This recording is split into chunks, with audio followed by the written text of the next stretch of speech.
Lord, nahihirapan na ako sa buhay. Panati na lang, paulit-ulit na lang.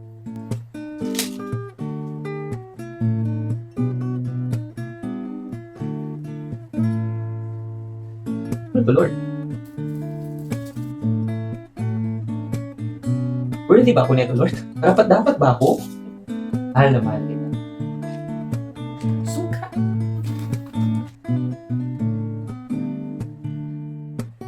Oh, Sure ka, Lord? Oo. Anak, lagi mong tatandaan na kapag sinasabi ng mundo na baguhin mo muna yung buhay mo bago mo marireceive yung goodness mo. Alam mo, sinabi ko sa iyo na ang goodness ko at ang kindness ko ang mag-lead sa iyo na ang buhay mo gugustuhin mo magbago. Thank you, Lord. Thank you. Ikaw pala ang magbabago sa akin. Wow! Thank you, Lord. Thank you, Lord. Thank you, Lord. pagkatapos ko magsimba kanina, narinig ko ang magandang balita. Sadyang mabuti nga ang mensahe.